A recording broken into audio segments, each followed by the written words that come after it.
Hey, what's happening, guys? We're back to the Mr. Duino project, which is, of course, brought to you by PCBWay. And what I want to show you is how easy it is to order your boards from PCBWay. If you come up here and go to PCB Instant Quote and then quick order a PC, basically all you have to do is upload a Gerber. And it doesn't even matter what it is. Well, of course it matters what it is. I mean, depends on what you're going to get back, but like, for instance, this is a new version of my Mockman that I've been working on. Then you just come down here, how many different designs, how many pieces do you want, how many layers, what material, what thickness. You just roll on down through here. Just make sure you click. Where's it at? I must have got rid of it. Okay. So, and then you can come over here, select your shipping, whatever you're interested in. FedEx, DHL, U.S. Post Office, if you're in the U.S. If you're not, you probably don't want those, right? All right, let's get on to the project. So we're not going to spend too much time here looking at the schematic. Mostly nothing's changed here except for the position of the switch in the LED. I had the LED coming off this rail here, which is live at all times, so we just switched it for the switched rail. That was the biggest problem that we had with the device. Anyway, basically we have an Atmega 328P or Arduino heart. We have a breakout. We also have some extra LEDs added on here, some extra grounds. We're using a 5-volt regulator. We're getting our power in here, and we have a couple onboard switches. Nothing super duper technical or anything about this. So here's the board. As it's laid out, you can see we have our main headers up here from D2 through A5. We have our 5 auxiliary, well, not auxiliary, we have our 5 LEDs that we can use for whatever we want. They're broken out right here. So like if you want to use them, you're going to have to run them up here into one of these ports.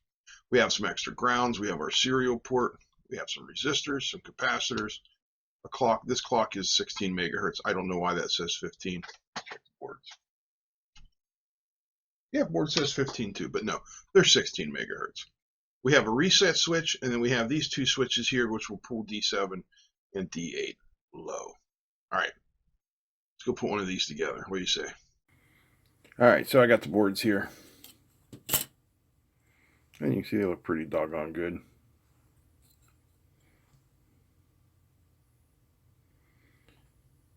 So we'll put it together, and we'll see what we get. We are going to start with resistors, the lowest component on the board.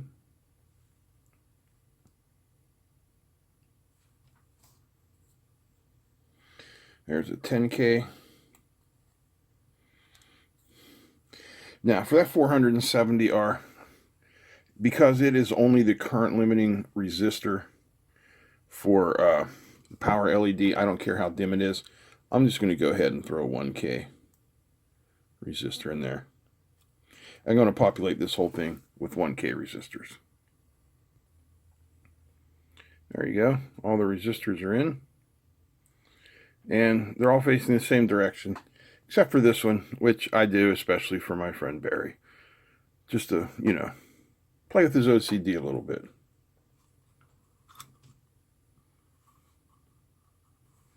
And now, we will solder them in. Nothing special here.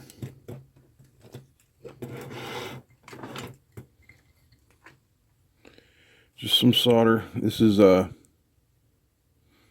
6040 MG solder, which is my favorite. 0.032 diameter. Kessner makes good solder too. I have no problem with their stuff, but I definitely avoid the cheap solders. I just haven't had a lot of good luck with them. So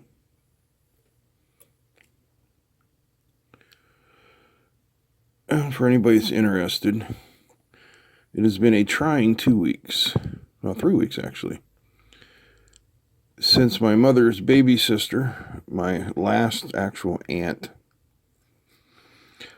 stepped off her bottom basement step and basically destroyed her ankle. She broke it in 5 places, had to have a surgery called ORIF, which I believe stands for Operative Reduction in Internal Fixation.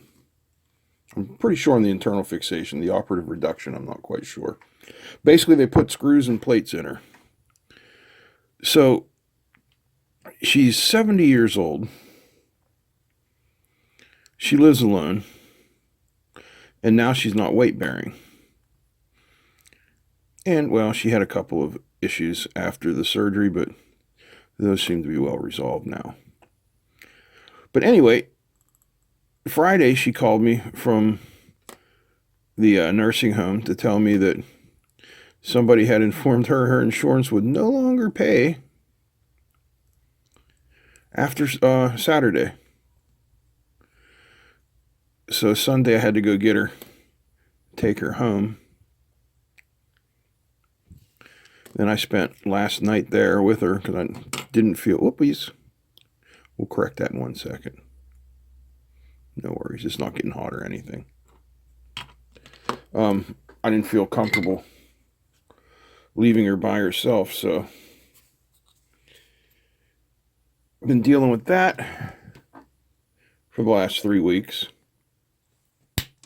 And, you know, my great aunt, the one I always just call my aunt, my great aunt, who was my mother's aunt, she's also in a nursing home, but actually they were in the same one.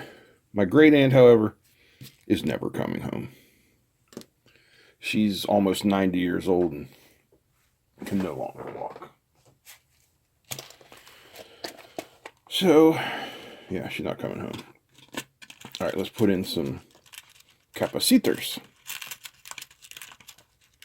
If I can get them out of the doggone container. There we go.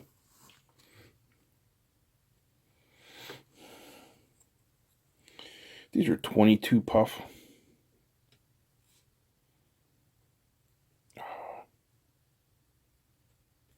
And they just don't quite fit. Dagnabbit. But you know what? We're going to make them work. We're going to use them anyway. And the next time I redo this board on the next iteration, we will increase the size of those footprints so we can get all these guys in nice and neat like, and not looking like the Keystone Cops of electrical engineering have assembled this board.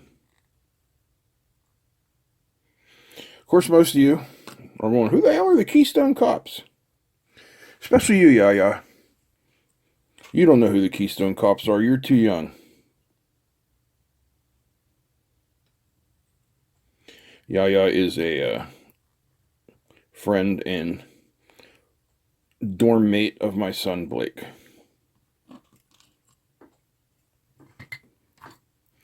And he watches this channel, so I just thought I'd give him a little hi, how you doing?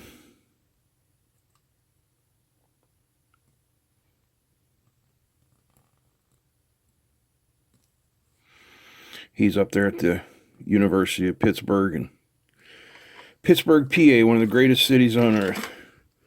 Unless, of course, you like sunlight, clean air, or smooth traffic patterns. Other than that, it's a great city. You know, of course, it contains 2 of the greatest sporting teams of all time. The Steelers. Now you're waiting for me to say the other one, aren't you? You're waiting for me to say the Pirates. I ain't going to do it. While I am not a Pirate hater, not a Pirate fan. You're going to crap when I tell you the baseball team I follow. I'm a fan of the White Sox. Sorry. All has to do back in the early 90s when they had a player named Frank Thomas, called him the Big Hurt. One of the best hitters I'd ever seen. And I played baseball in high school. I was not a good hitter. I was, however, a decent pitcher. All right, next up, let's put in the crystal. Again, this is a 16 megahertz crystal, even though it says 15 on there, because that's just a typo from your old buddy Paul here. All right, let's get this guy in. The crystal and its two 22 puff capacitors. Well, you just fell right out of the hole there, didn't you? Thanks for playing and all that. Well, shoot, that wasn't very nice. Okay, all fixed. I had to go off air to do that. A good friend of mine, I'm not going to name any names, bought me a Heiko vacuum desoldering gun, which is just an incredible tool. But I don't use it on here for the simple reason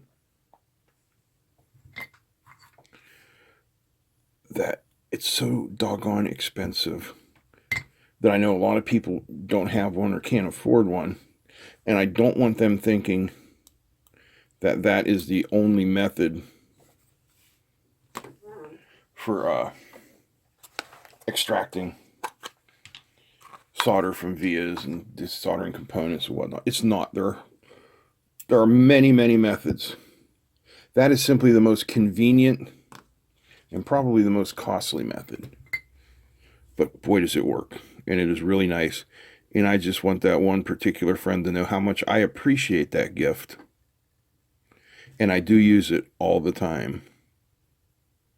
I just don't show it. All right, so we are starting to take shape here. Let's put on our switch. It's kind of low profile down here.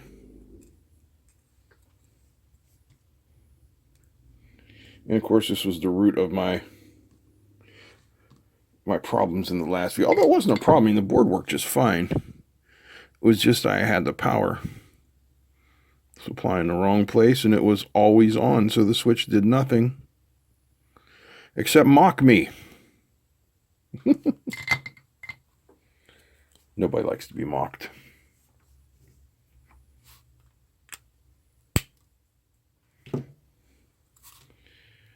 So once I finish with this board, I am going to go out into the big city of Toronto and procure some dinner for my aunt. I'll just start calling them by name so you don't have to keep wondering. We'll just call her Janice. This is my Aunt Janice. I know I talk about my family a lot on here. If you don't like that, I apologize, but gotta talk about something while I'm soldering, you know? And I'm not one of those people that can go on and on about electronics. This is my job. It's been my job my whole life. It has made me a very good living.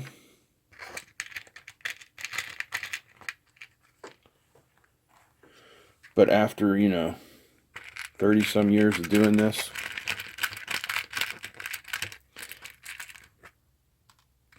chopping it up about electronics just don't move me. If you're wondering what I'm doing, I'm getting some buttons out. This is a very nice tactile switch micro momentary assortment kit. Hitachi. They want you to think it says Hitachi. It does not say Hitachi. But that's all right. That's absolutely all right. So I got 3 switches here. We've got 2 tall switches for our pin 7 and pin 8. Then I have a very short switch that I'm going to use for the reset vector, because I don't want that one to be hit accidentally. That could be concerning. I do love these tactile switches, how they just kind of just like you know, fall into place in the board, just like that. Hold themselves in. Everything is beautiful.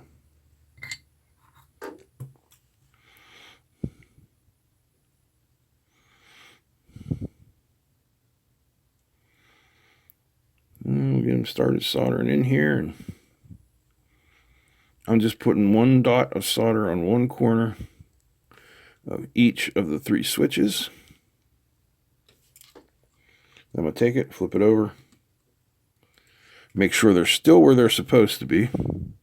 As you can see, they are. Then I'm going to do the opposite corners.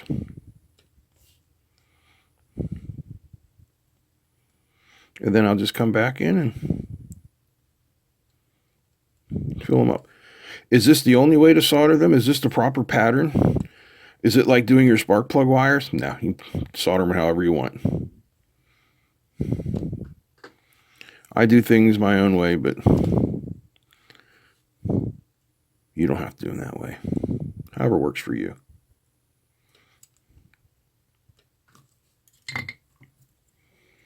Okay, so we've got everything going down there in the bottom of the board.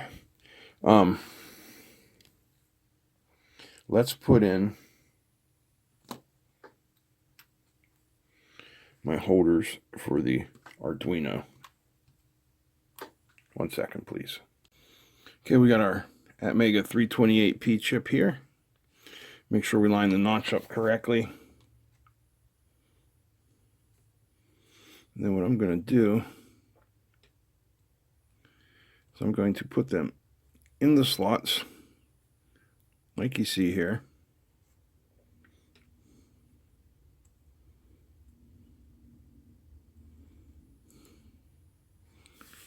Then I'm going to put this into the board. And now,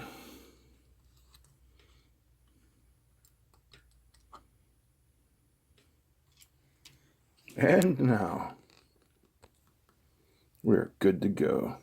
Well, maybe. I'm sure I could possibly screw something up, don't worry.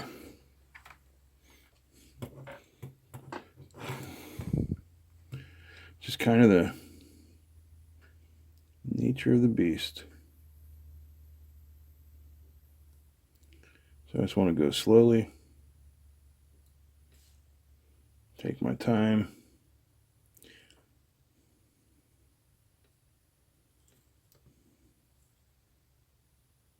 That time I wasn't quite touching the pin and the pad at the same time,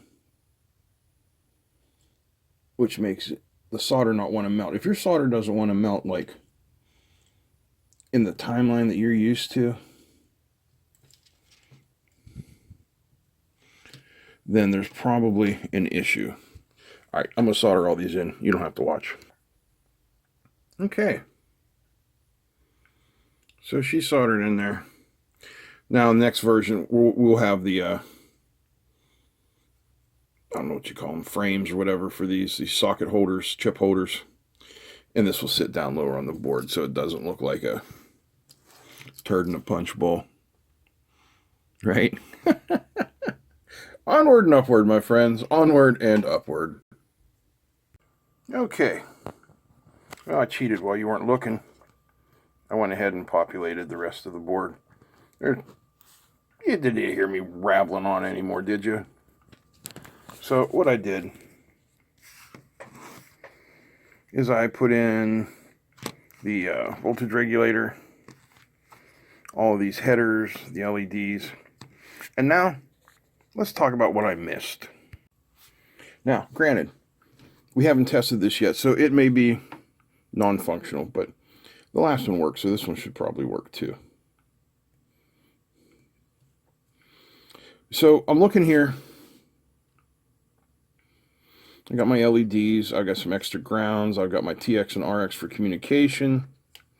I've got power over here, 7 to 12 volts. Yeah, everything is looking good. And I'm looking, thinking, hey, Paul, you big dum-dum. What's missing? 5 volt and 3.3 volt.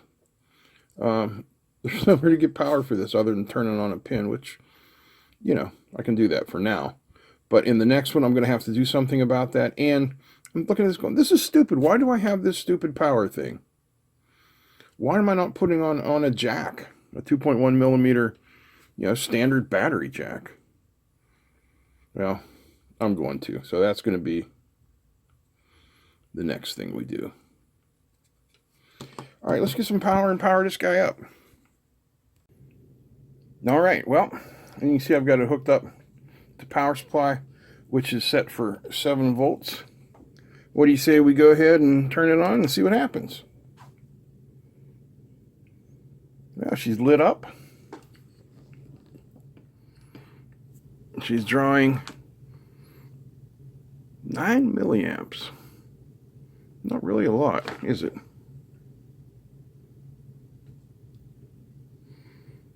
Ah, there we go, 15. Whoopsies. 15 to 20 is more what I expect to see from an R3. And if you're wondering how I'm getting that, I am pressing down on this because those female headers just really aren't all that great. So, like I said, in the next iteration, we'll have more. But I think that's enough for today. We have reached success. It's turned on, it's working, it's drawing current. Everything seems to be copacetic. So I'd like to thank PCBWay for sponsoring this video.